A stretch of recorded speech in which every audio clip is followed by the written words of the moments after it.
창세기 19장 말씀을 오늘 살펴볼 건데요. 창세기 19장은 여러분 딱 보면 척 보면 압니다. 나오죠, 그죠? 창세기 19장 금방 보니까 뭐 소돔과 고모라 얘기가 나오니까 아마 여기 주일학교 학생들도 소돔과 고모라 하면 아 맞다, 그 망한 도시다. 그리고 그 롯의 아내는 어떻게 되었다? 뒤돌아보다가 뭐가 돼요? 무슨 기둥? 다 알아요. 교회를 뭐 조금이라도 다니신 분들은 무슨 기둥하면 다 소금 기둥. 뭐 지금 이스라엘 쪽에 그 사해바다 쪽에 가면 뭐 롯이 뒤돌아보다 이렇게 뭐 소금 기둥이 됐다는 소금 기둥이 있긴 있는데 뭐 그게 뭐 소금 기둥이겠습니까만은 아무튼 뭐 그렇게 있다고 이렇게 이렇게 얘기를 해요. 그 사진으로도 나와 있는데 뭐 어쨌든 롯의 아내가 뒤를 돌아봐도 소금 기둥이 되었다라는 그 이야기를 하는 것 보면 이 이야기는 뻔하죠. 소돔과 고모라에 관한 이야기다. 이런 이야기를 우리가 알 수 있게 됩니다. 최근에 많은 학자들이 이 소돔과 고모라가 진짜 있는 도시였던가. 그러니까 이 요즘 과학자들은 눈에 안 보이거나 발견이 안 되면 믿어요, 안 믿어요? 안 믿어. 그죠? 믿지를 않아요. 그 유적이 어디가 있다 하면 안 나와. 도자기도 안 나오고 집터도 안 나와요. 그러면 도시가 있다고 생각해요, 없다고 생각해요? 일단 없다고 생각한다는 거죠. 최근에 많은 그 역사학자들이 이 소돔과 고모라가 있는 그 위치에 있는 곳에 이렇게 탐사를 해보니까 실질적으로 소돔과 고모라와 같은 그런 흔적을 가지고 있는 그런 도시들이 있더라. 실질적으로 그 도시의 흙을 조사해 보니까 유황 성분 그리고 불에 탄 흔적들이 많이 나오더라. 그래서 이곳이 소돔이 아니겠느냐, 고모라가 아니겠느냐. 소돔과 고모라가 어디 있는지는 확실히 알 수가 없어요. 불의 타가 없어졌기 때문에 아예 그냥 하나님이 완전히 멸해가 없앴기 때문에 어디 있는지는 확실히 모르나 성경에는 사해 바다 남동부 쪽에 보면 있다라고 이야기하는 거 보면 그곳에 집중적으로 탐사하다 보면 그런 유적들이 나온다는 거죠. 그래서 많은 과학자들이 요즘에 이야기하기를 소돔과 고모라는 실질적으로 있었던 도시다, 아니다? 실제로 있었던 도시다. 그러니까 성경이 거짓말하고 있는 게 아니라는 거죠. 그런 이야기를 요즘 많은 학자들이 이야기를 하고 있다라고 하는 겁니다. 여러분, 제가 이전에 설교를 할 때 창세기 14장에 보면 성경에 나오는 최초의 전쟁에 관한 이야기가 나온다고 제가 한번 설교를 했던 적이 있어요. 여러분 기억나세요? 그때 어느 나라고 어느 나라고 싸웁니까? 메소포타미아에 있는 몇 명의 나라? 4명의 나라와 그리고 사해 남동부에 있는 지금 소돔과 고모라가 있는 지역이에요. 그 지역에 5개의 나라가 힘을 합쳐가지고 싸워요. 자, 4나라와 5나라 합쳐서 싸우는데 누가 이깁니까? 누가 이깁니까? 4나라가 북쪽에 있는 메소포타미아의 4나라가 이기죠. 이기면서 어떻게 해요? 나중에 이 롯 조카인 아브라함의 조카인 롯도 잡혀가요, 안 잡혀가요? 잡혀가잖아요. 잡혀가니까 아브라함이 자신이 데리고 있는 이 가신들 군대를 데리고 그 4나라 군대와 싸워서 이겨요, 져요. 이기잖아요. 이겨가지고 어떤 나중에 멜기세덱이라는 사람 만나가 또 11조도 드리고 그런 얘기 있었던 거 대충 기억나시죠? 그런 얘기가 창세기 14장 얘기할 때 소돔과 고모라라고 하는 그 지역에 이 5개의 도시가 이래 줄줄이 이렇게 나오는 모습들을 우리가 볼 수가 있습니다. 거기에 보면 베알이라는 도시, 소돔과 고모라 하여튼 이 2나라 이렇게 좀 더 이름을 붙여가지고 5나라의 이름들이 쭉 나와요. 그래서 14장에는 벨라라고 하는 도시가 있는데 그 벨라가 지금 이 롯이 도망간 소알이라고 하는 땅입니다. 이게 소돔, 고모라, 소알 그리고 나머지 2 도시 이렇게 5나라가 이 바닷가를 근처로 이렇게 쭉 이렇게 밑으로 이렇게 5개의 나라가 이렇게 위치해 있습니다. 아무튼 그쪽에 이제 분명한 것은 소돔과 고모라라는 도시가 실제로 있었다 없었다? 실제로 있었다라는 겁니다. 있었다는 겁니다. 아시겠죠? 그런 것들을 우리가 성경을 통해서 알 수가 있다라는 거죠. 자, 그러면 일단 소돔과 고모라는 성경에 있는 가짜의 도시가 아니라 진짜 도시 맞다. 우리가 그런 사실을 알고 오늘 본문에 있는 말씀을 한번 쭉 읽어가면서 오늘 본문의 말씀이 어떤 이야기를 하고 있는지 또 하나님께서 어떤 영적인 교훈의 말씀을 주시는지 한번 살펴보도록 하겠습니다. 우리 23절 한번 다 같이 읽어볼까요? 23절 19장 23절입니다. 자, 다 같이 읽어보겠습니다. 시작. 롯이 소알에 들어갈 때 해가 돋았더라. 롯이 소알에 들어갈 때 해가 돋았더라. 여러분, 이 소알이라고 하는 도시는 소돔과 고모라 옆에 붙어 있는 거리가 한 10km에서 12km, 그러니까 마음만 먹으면 반나절 만에 갈 수 있는 아주 가까운 동네라고 할 수 있습니다. 그 소알이라는 곳에 어떻게 해요? 바로 이 롯이 도망을 갔다라고 이야기를 하고 있어요. 근데 사실 여러분 앞에 있는 성경 말씀을 쭉 읽어보면 우리가 19장 중간에 있는 말씀을 제가 봤는데 앞에 19장 첫 번째 있는 말씀을 쭉 읽어보시면 원래는 두 천사가 소알이라는 곳으로 도망가랬습니까? 아니면 다른 곳으로 가랬습니까? 원래는 산으로 가라고 그랬어요. 높은 산으로 가라고 했거든요. 그러니까 여러분 그 지금 소돔과 고모라는 다 평지예요. 평지고 풀도 많고 농사를 지을 수 있는 아주 비옥한 땅이에요. 그러니까 이 소돔, 고모라, 소알 이 앞에 있는 줄줄한 이 도시들은 다 어떤 도시들이에요? 이 평지에 있는 도시라는 거죠. 그래서 하나님께서 야, 너 내가 그 평지에 있는 모든 도시를 다 멸망시킬 거니까 너는 어디로 도망가라? 높은 산으로 도망가라고 분명히 이야기하고 있다는 거예요. 자, 여러분 그 높은 산에는 지금 누가 살고 있습니까? 누가 살고 있을까요? 자, 땅 밑에는 롯이 살고 있고 땅 위에 있는 산 쪽에는 누가 살고 있습니까? 누가 살고 있을까요? 그 아브라함이 살고 있겠죠. 그러니까 아브라함과 롯이 서로 반대 방향으로 이렇게 헤어졌다고 그랬잖아요. 그러니까 롯은 아주 평지고 비옥한 소돔과 고모라에 있는 그 땅들을 선택했고, 그리고 아브라함은 어떻게 해요? 산 쪽에 있는 아주 뭐 비옥하지 아니하는 사람들이 잘 안 사는 그 산 쪽에 높은 산에 있었다는 거예요. 실질적으로 지금 이스라엘 땅에도 가도 이스라엘 예루살렘 쪽에서 어떻게 해요? 저쪽으로 사해바다 쪽으로 쳐다보면 반대편에 있는 소돔 고모라에 있는 지역들이 보인답니다. 날씨가 좋으면. 그러니까 왜냐하면 그만큼 지역이 높은 곳에 있다는 거죠. 그래서 헤브론이라든지 이런 데서 산 위에서 이렇게 밑에를 쳐다보면 저 밑에 뭐예요? 소돔 고모라가 있었던 그 지역들이 보인다라는 거예요. 그래서 하나님은 원래는 처음에 어디로 도망가라 했냐면 높은 산으로 가라. 이 말은 무슨 말이냐면 아브라함 있는 데로 가라 이렇게 얘기했다는 거예요. 근데 뭐 여러분 말씀을 쭉 읽어보시면 원래 계획대로라면 그러니까 결국에는 하나님께서 소돔과 고모라만 망하게 하려고 한 거예요. 원래 계획은 어디를 다 망하게 하는 거예요. 그 소돔과 고모라 지역에 있는 모든 도시들 5나라를 다 멸망시키겠다는 게 하나님의 계획이었다는 거예요. 아시겠죠? 그러니까 소돔 고모라만 망하게 하려고 하는 계획이 아니라 소돔 고모라 지역에 있는 5개 나라를 다 망하게 하는 게 하나님의 원래 계획이었다는 거예요. 근데 여러분 그 성경에 보면 오늘 성경에 뭐라고 되어 있습니까? 롯이 어디에 들어갔다고 했습니까? 소알에 들어갔다라고 지금 이렇게 이야기하고 있다라는 거예요. 소알은 어디 있냐면 소돔과 고모라 바로 옆에 있다는 거예요. 그러니까 하나님께서 사실은 그 소알 땅도 다 없애려고 한 거예요? 아니면 없애지 않으려고 한 거예요? 다 원래는 없애려고 한 거예요. 없애려고 했는데 어떻게 해서 롯이 어떻게 해요? 그 소알 땅으로 픽 이렇게 들어가게 되었다는 거예요. 그래서 우리가 이걸 알려면 앞에 있는 내용을 우리가 좀 잠시 살펴볼 필요가 있습니다. 그러니까 앞에 어떤 내용이 있었냐면 이제 하나님 두 천사가 롯에게 나타나서 야, 내가 이 모든 도시들, 그 소돔과 고모라만 망하게 하는 게 아니라 주위에 있는 모든 도시들을 내가 다 멸망시킬 거니까 너는 어디로 도망가라? 높은 곳으로 도망가라고 얘기했는데 롯이 자꾸 미적미적거리는 거예요. 뭐 꼭 뭐 이래 똥을 놓는데 화장실에서 똥을 놓는데 시원하게 닦아야 되잖아요. 근데 뭔가 안 뜯고 나온 느낌, 찝찝한 느낌 그런 거예요. 그냥 자리를 털고 일어서서 높은 산으로 가면 되는데 왠지 자꾸 어떻게 해요?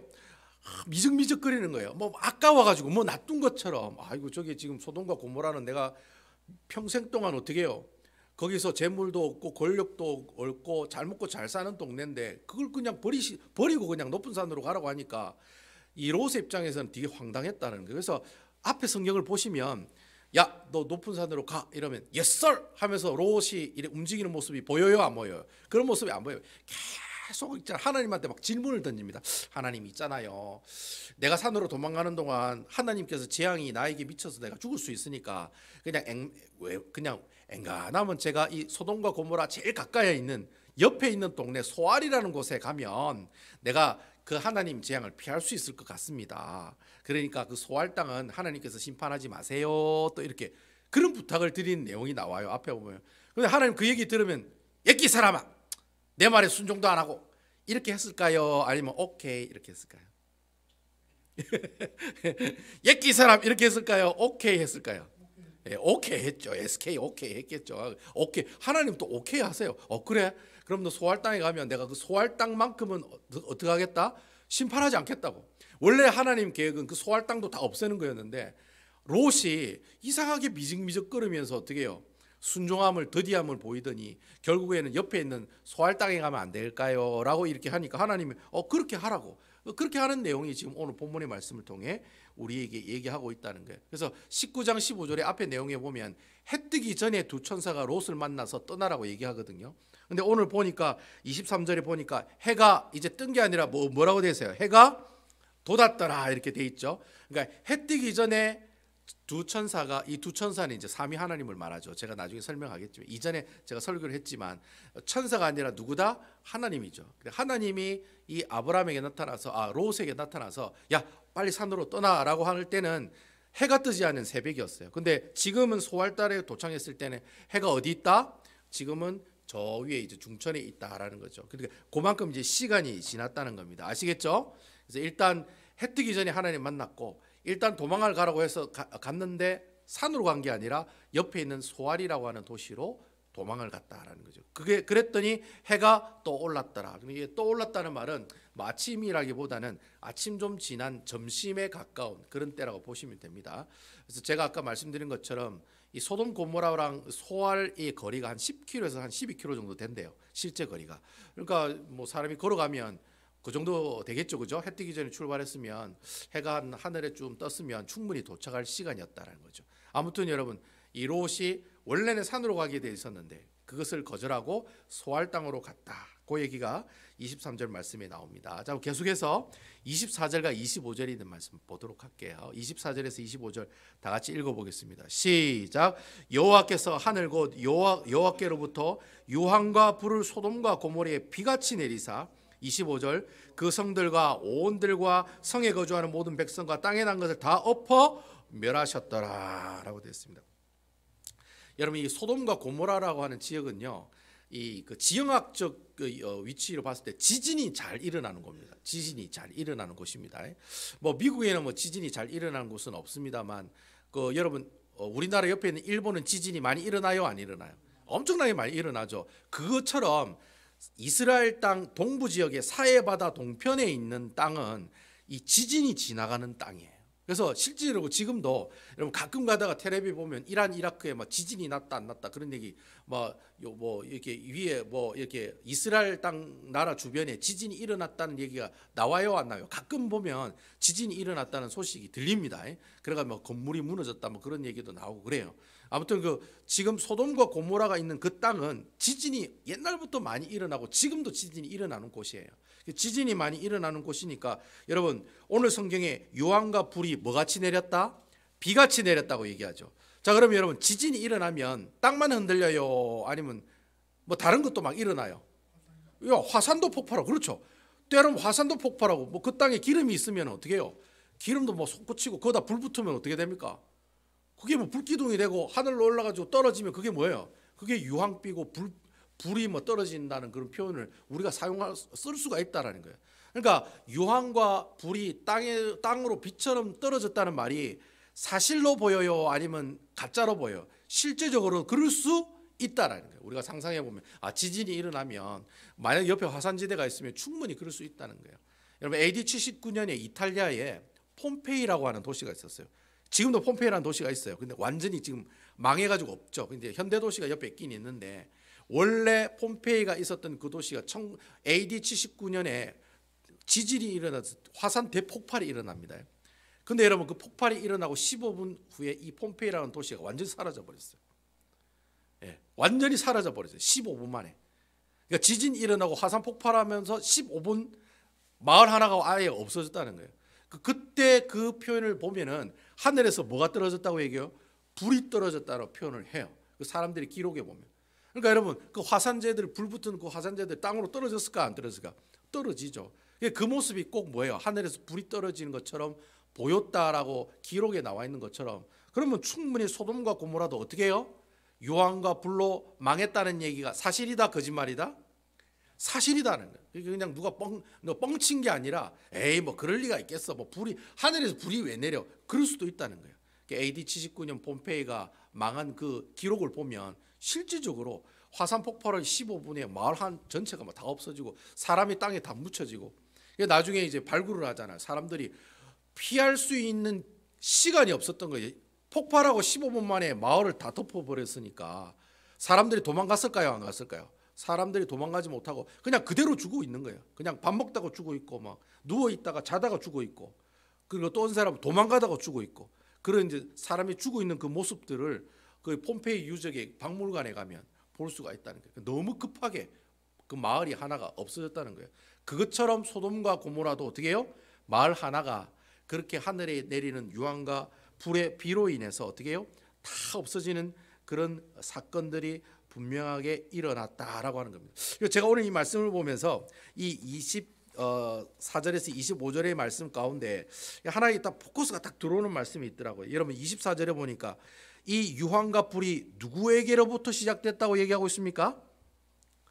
누구에게로부터 시작됐다고요?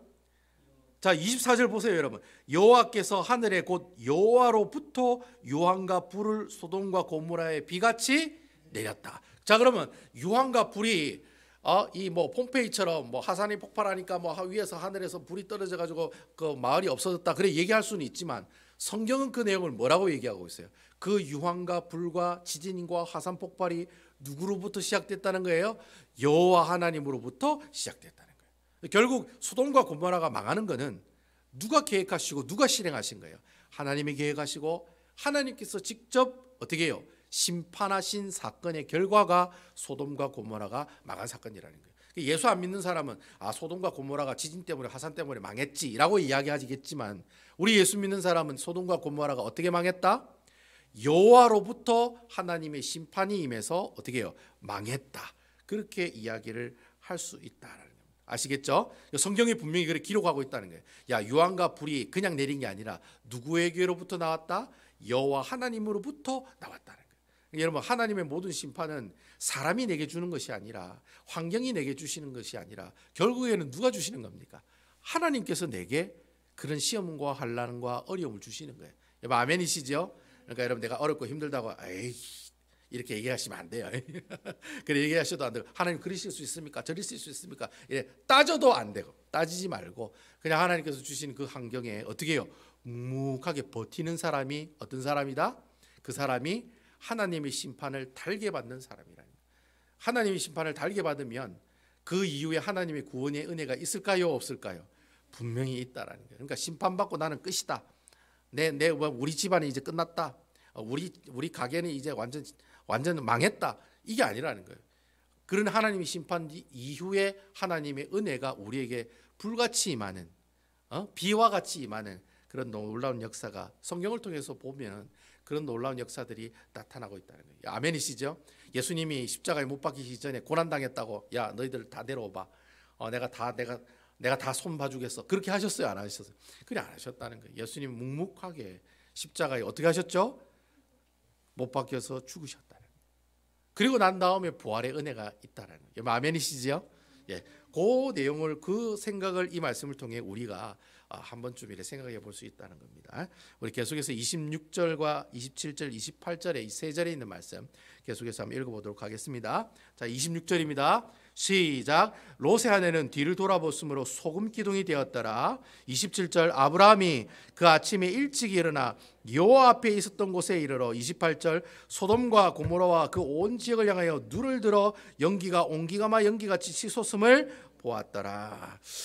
여러분, 제가 26절과 27절, 28절 말씀을 쭉 이렇게 천천히 읽으니까 재밌는 단어가 하나 나오더라고요.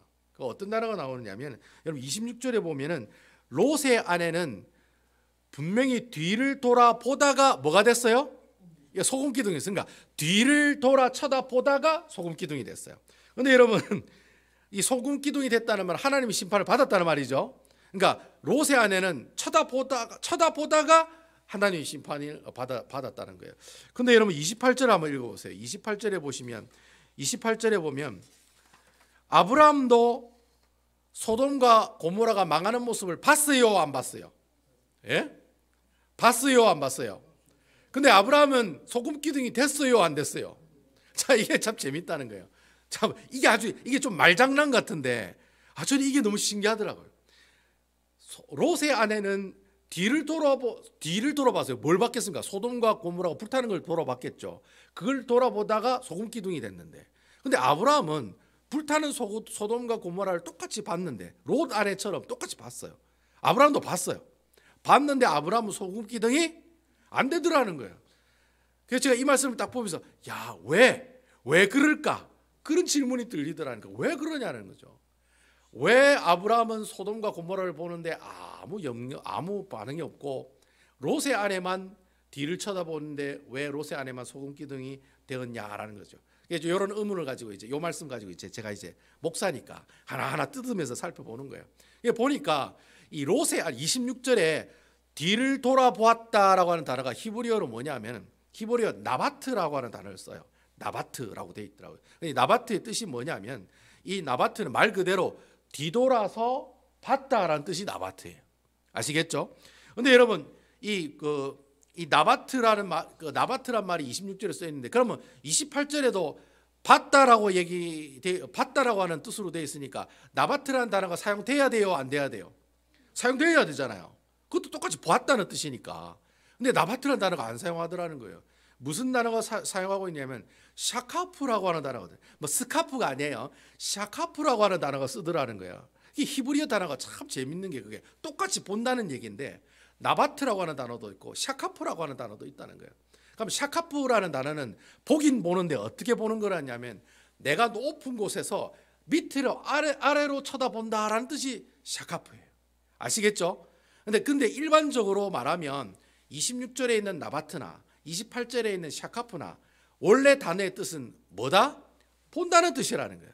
근데 나바트는 그냥 뒤돌아봤다는 뜻이고 샤카프는 위에서 밑으로 쳐다봤다라는 뜻이 바로 샤카프라고 하는 단어를 쓰고 있다라는 거예요. 그래서 왜 이렇게 틀리게 사용했을까? 그럼 이제 이걸 또 알려면 샤카프라고 하는 단어가 또 어디 있을까 하고 찾아보면 돼요. 여러분 이 샤카프가 하는 단어가 어디에 사용되고 있냐면 창세기 18장 15절에 보면 이 샤카프라고 16절에 보면 이 보다라는 이 단어 이 샤카프가 사용되고 있다는 거예요. 이걸 우리가 한번 찾아봐야 돼요. 창세기 18장 16절 바로 앞에 있죠. 창세기 18장 16절 바로 찾죠. 여러분 찾았습니까? 창세기 18장 16절에 보면 이 보다 샤카프라는 단어가 똑같이 사용하고 있어요. 그럼 이때는 어떤 때 사용하고 있는가 한번 보자는 거예요. 자, 우리 다 같이 창세기 18장 16절에 있는 말씀 다 같이 한번 읽어보겠습니다. 시작. 그 사람들이 거기서 일어나서 소돔으로 향하고 아브라함은 그들을 전송하러 함께 나가니라. 아니 목사님 여기 보다는 단어가 없는데요. 여러분 어떤 단어가 샤카프라는 단어겠습니까? 그 사람들이 거기서 일어나서 소돔으로 향하고라는 단어예요. 이게 지금 우리나라 말로 해석할 때는 향하고라는 말이 되어 있는데요. 이 향하고라고 하는 이 단어가 원래 샤카프라고 하는 단어로 해석이 되었어요. 그래서 이 향하고라는 단어를 다른 말로 우리가 해석을 다시 이제 위에서 아래로 쳐다보다는 뜻으로 해석을 하면 우리가 그렇게 해석할 수 있어요. 이 단어를 어떻게 해석할 수 있냐면 하나님이 거기 일어나서 소돔을 위에서 아래로 내려 보시면서 그 길을 어떻게 해요? 떠나셨고 그리고 아브라함은 그들을 전송하러 함께 나갔더라는 거예요. 자 여러분 처음에 아브라함을 만날 때 그 아브라함은 어디에 살고 있댔습니까? 높은 산에 살고 있다고 그랬죠. 그러니까 처음에 아브라함을 먼저 만나잖아요.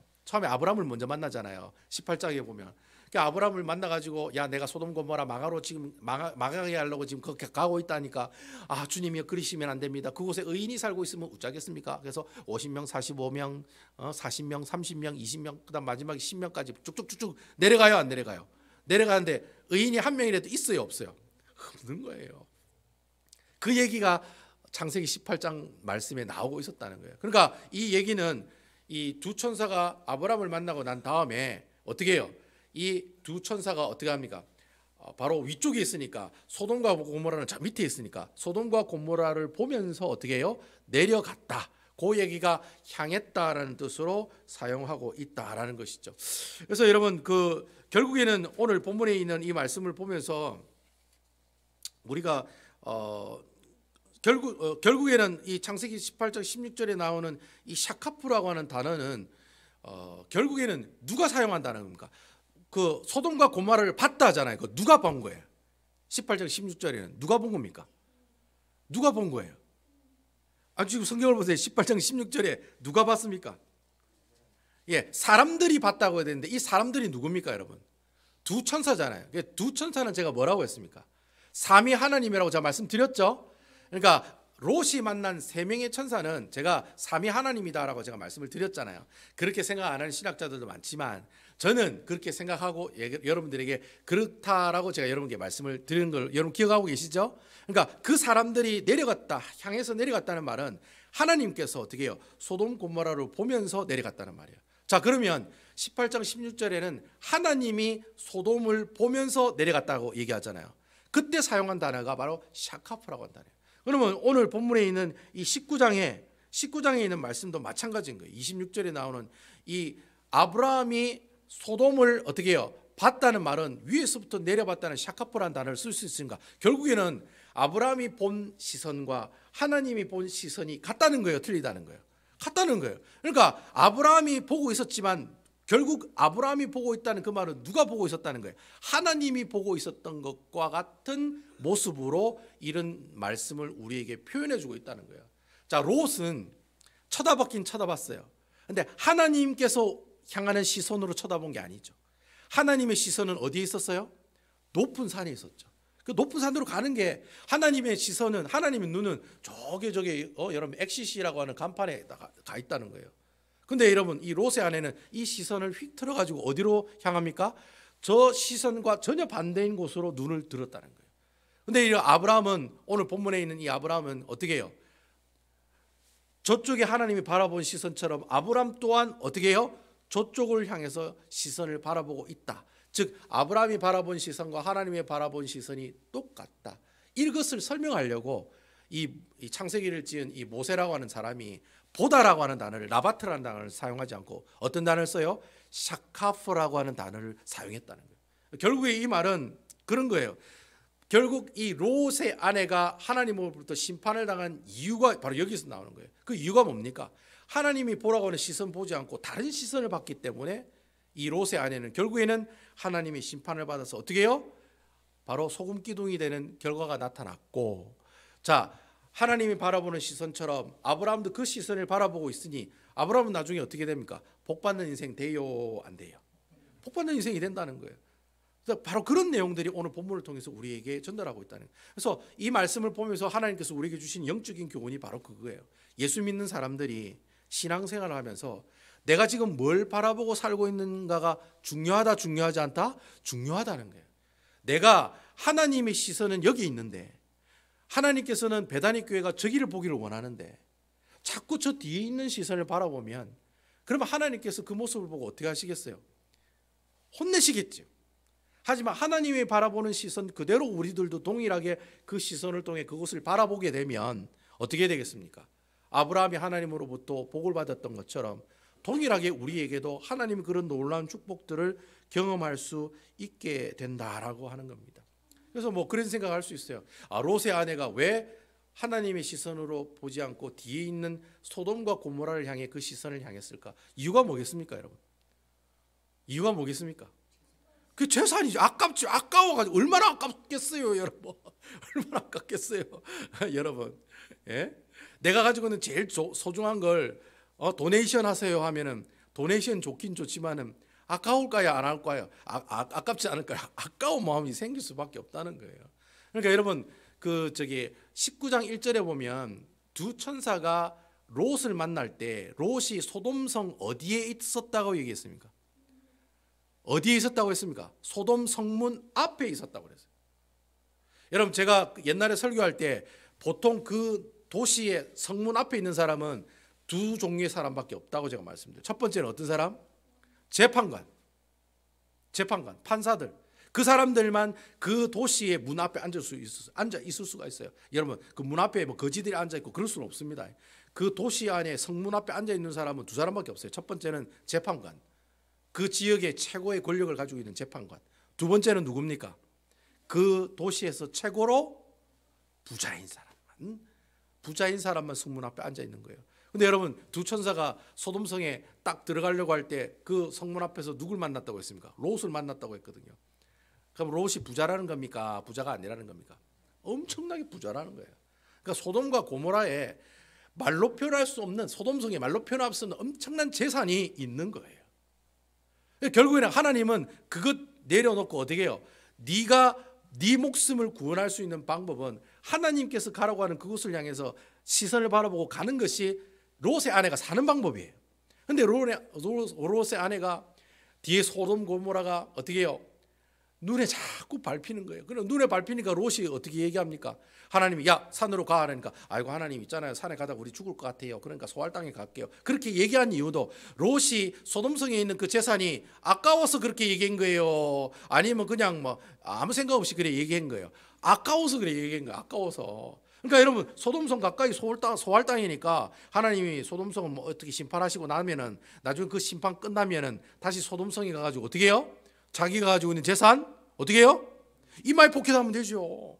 그 생각하고 소돔성에서 제일 가까운 소알 땅으로 가면 안 될까요? 라고 하나님에게 딜을 하는 그런 모습들을 우리에게 보여줬다는 거예요. 근데 하나님은 그 딜을 하는 그 그 롯의 모습들도 인정해주고 그래 그 소알 땅이라도 가서 어떻게 해요? 피신해라고 하나님께서 이 롯과 롯 아내에게 이야기를 했다라고 하는 겁니다. 그래서 참 여러분 이 롯의 아내가 이 자기의 소돔성에 있는 그 재산을 잊지 못해서 자신의 시선을 하나님께로 향하다가 갑자기 자기가 살고 있는 곳으로 향한 것은 분명히 하나님께 죄를 범한 것이지요.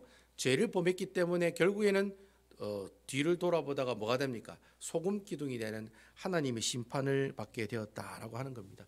성경에 보면 소알 땅에 롯은 도착하는데 롯 아내는 도착해요, 안 해요? 도착을 못했다라고 성경은 얘기하고 있어요. 그러니까 롯은 소알 땅에 도착했는데 롯의 아내는 아직까지도 소알 땅에 도착하지 못한 거예요. 그럼 어디에 있는 거예요? 어디에 있는 거예요? 소돔과 소알 사이에 어떻게 해요? 가는 그 길 가운데 있다는 거예요. 그러니까 이 롯의 아내가 떠나지를 못하는 거예요. 그 재산과 그 자기가 가지고 이뤄놨던 그 어떤 여러 가지 어떤 값비싼 것들과 권력과 자신 재력과 그런 힘들을 거기 그냥 놔두고 오기가 너무 아까운 거예요. 그래서 탈출할 때는 빨리 탈출해야 되는데 롯의 아내는 천천히 아이고 아까워라 그렇게 하고 가다가 롯은 이미 소알 땅에 들어왔는데 롯 아내는 소알 땅에 들어오지도 못하고 그만 뒤를 돌아보다가 어떻게 해요? 소돔 기둥이 되는 그런 하나님의 심판을 받게 되었다는 거예요. 성경이 이 롯이 지은 이러한 물욕과 재산욕을 통해서 죄를 지어 하나님께 심판받는 이 죄를 성경에는 뭐라고 얘기하고 있냐면 요한일서 2장 16절에 보면 잘 이야기하고 있어요. 뭐라고 얘기하냐면 안목의 정욕이라고 얘기하고 있어요. 앞에 보면 이생의 자랑 뭐 이렇게 막 나오잖아요.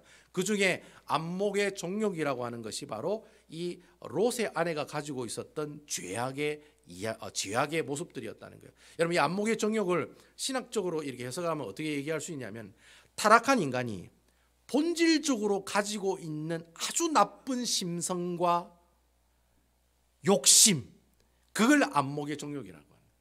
그러니까 이 안목의 정욕이라는 것은 인간이 가지고 있는 최고의 뭐예요? 아주 베이스가 되는 그런 죄악의 원인이 되는 것이 바로 이 안목의 정욕이라고 하는 이 죄악의 모습들이라는 거예요. 여러분 이 안목의 정욕이 대표적으로 나타나는 곳이 어디입니까, 여러분? 에덴 동산에 누굽니까? 예? 미스터 아담입니까? 미스 아담입니까? 예? 미시즈 아담이죠. 누굽니까? 미스 그 하와잖아요. 하와. 그죠? 이브잖아요. 이브. 하와가 뱀의 게임에 빠져 선악과를 보니 그 선악과가 어떻게 보여요? 보함직하고 먹음직하고 분명히 그거 따먹으면 안 되는데 그 따먹지 말라고 분명히 하나님께서 신신당부하셨는데 그 순간 그걸 보니까 어떻게 해요? 인간의 타락한 그 인간의 본질 속에서 일어나는 뭐예요? 확 일어나는 그 욕심과 그 어떤 본질적인 원초적인 그 욕심들이 확 일어나더라는 거예요. 결국에는 그 선악과를 따먹어요, 안 따먹어요? 따먹더라는.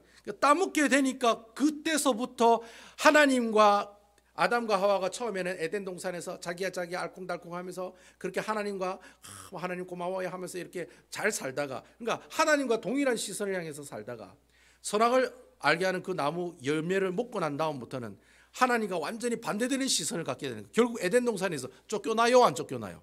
쫓겨나게 되더라는 거예요. 동쪽으로 계속 동쪽으로 쫓겨나는 그런 하나님의 심판을 받게 되었다라고 하는 것이죠. 그러니까 여러분 이 안목의 정욕이라는 게 뭐냐면은 하나님 뜻과 전혀 상관없는 것이 바로 안목의 정욕이에요. 하나님의 생각과 전혀 다른 생각이 안목의 정욕이에요. 아멘이시죠? 하나님 하시는 행동이랑 전혀 다른 행동하는 사람, 그 사람이 바로 안목의 정욕의 죄를 짓고 있는 사람의 모습이다라고 하는 거예요. 결국에는 이 롯의 아내는 이런 안목의 정욕 때문에 결국에는 어떻게 해요?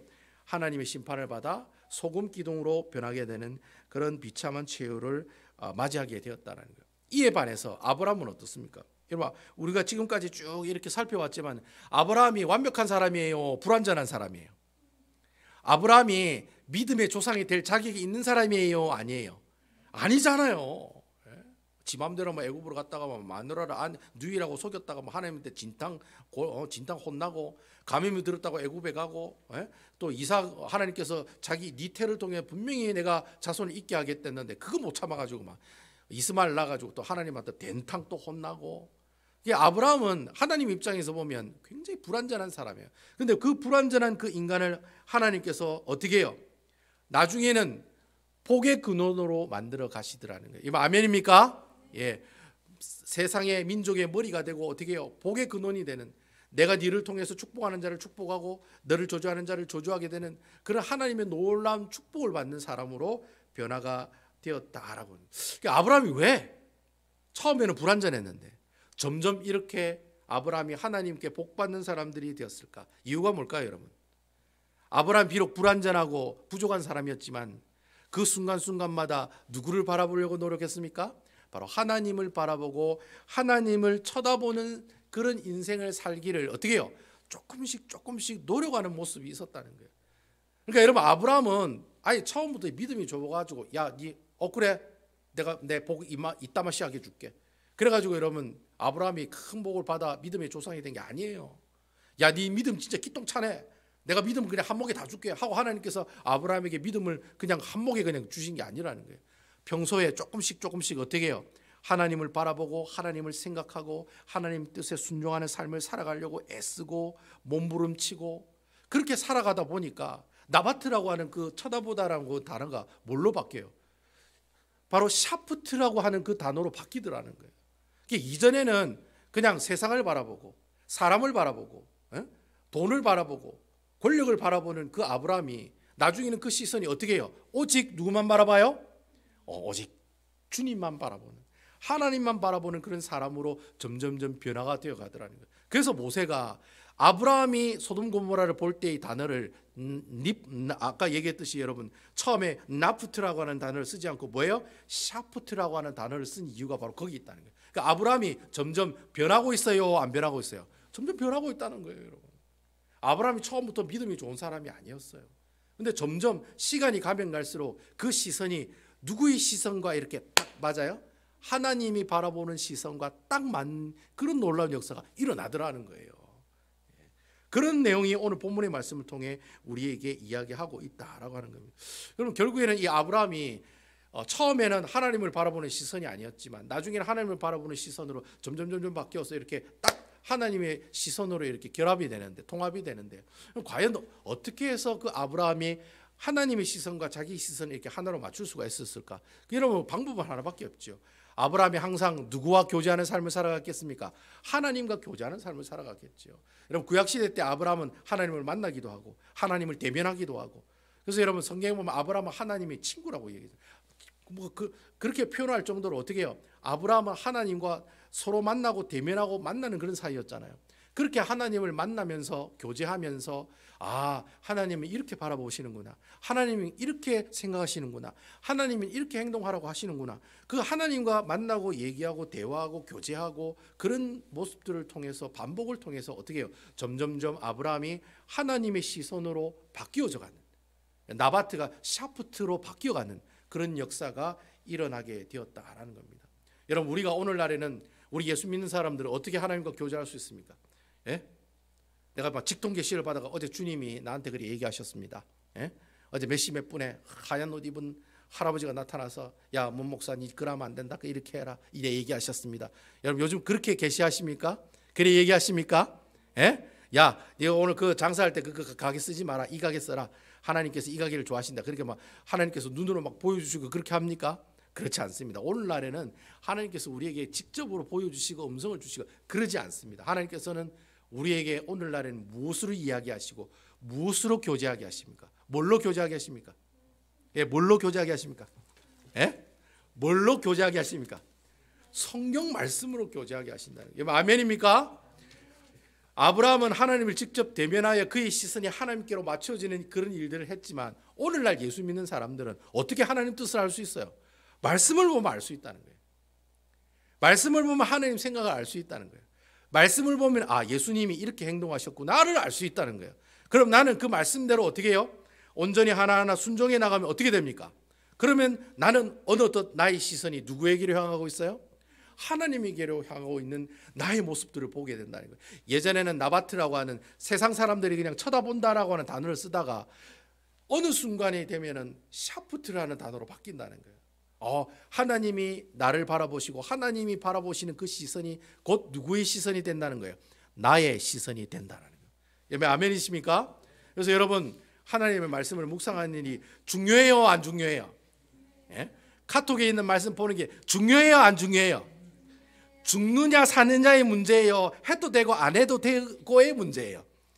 죽느냐 사느냐의 문제예요. 그러니까 여러분 카톡으로 오늘 말씀 아이고 오늘 목사님 또 오늘 고생했네. 아침 일찍 일어나가지고 7시 지나가지고 보냈네. 또 어떤 때는 아이고 우리 목사님 1시간 지나서 보냈네. 까먹었는가 보네. 뭐 또 어떤 분들은 말씀 잘못 보냈네. 그런 거는 괜찮아요. 어제 거 또 보냈는데요. 그러면 어떻게 해요? 아이고 죄송합니다. 제가 실수했습니다. 또 보내고. 그래 왔다 갔다 하는 거예요. 그게 뭐예요? 내가 하나님의 말씀을 계속 보고 있고 읽고 있고 묵상하고 있다는 증거잖아요. 아멘이지요? 그게 중요하다는 거예요. 그래서 내가 하나님과 교제하고 교제하는 사람들을 통해서 말씀을 묵상하는 모습들을 통해서 말씀을 읽고 내 말씀대로 순종하는 모습을 통해서 내 시선이 사람을 바라보고 세상을 바라보는 시선이 어떻게 해요? 이제는 돈과 세상과 권력을 바라보는 게 아니라 오직 누구만을 바라봐요? 하나님만 바라보는 시선으로 바뀌게 되더라는 거예요. 그 얘기가 오늘 이 소돔과 고모라가 망하고 롯의 아내가 소금 기둥이 되는 이 모습을 통해서 우리에게 보여주는 하나님의 그런 영적인 교훈의 말씀이다라고 하는 겁니다. 제가 오늘 말씀을 정리하면 그렇습니다. 여러분 한 사람은 소돔과 고모라를 쳐다봤을 때 소금 기둥이 됐어요. 근데 또 어떤 사람은 그 불타는 소금 기둥을 봤는데 나중에 어떻게 해요? 복의 근원이 되고 하나님 축복받은 사람이 됐어요. 여러분들은 어떤 사람이 되기를 원하세요? 예? 똑같이 소돔과 고모라를 봤는데 소금 기둥 되고 싶어요? 아니면 아브라함처럼 하나님의 복의 근원이 되는 축복을 받고 싶으세요? 예? 여러분 내가 바라보는 시선이 세상을 바라볼 수 있는 그런 시선이 아니라 안목의 정욕으로 죄를 짓는 그런 삶을 살아가는 그런 사람들이 아니라 내가 안목의 정욕으로 세상을 안 바라보려면 어떻게 해야 돼요? 하나님의 말씀을 가까이 하셔야 돼요. 아멘이시죠? 그 말씀을 가까이 해야 내가 안목의 정욕에 관한 죄를 안 짓는다니까요. 예. 하와가 하나님의 말씀을 단디 가지고 있었으면, 단디란 말 아시죠? 예. 딱 가지고 있었으면 어떻게 해요? 선악을 알게 하는 나무의 열매를 먹었을까요? 안 먹었을까요? 안 먹었다는 거. 애매하게 알고 있으니까 먹으면 죽을까 하노라. 분명히 죽는다고 얘기했는데 뱀이 싹 말을 바꾸잖아요. 죽을까 하노라. 죽을 수도 있고 안 죽을 수도 있어. 양에 먹어보는 거 어때? 50%잖아. 50대 50이잖아. 한번 먹어봐. 그게 맞는갑다 생각하고 덜렁 그 선악을 알게 하는 나무를 먹자마자 어떻게 해요? 에덴 동산을 떠나는 그런 하나님의 심판을 받게 되었다라는 겁니다. 하나님과 내가 교제할 수 있는 방법은 말씀밖에 없습니다. 여러분 이번 한 주간 살아가시면서 하나님께서 주시는 그 카톡에 있는 말씀 계속해서 잘 묵상하시고 또 여러분 제가 요즘 성경 읽으라고 강조 안 한다고 성경 안 읽지 마시고 매일매일 꾸준히 성경을 읽으셔서 올 한 해도 성경 일독하시는 여러분 되시기를 주님의 이름으로 축원을 드리겠습니다.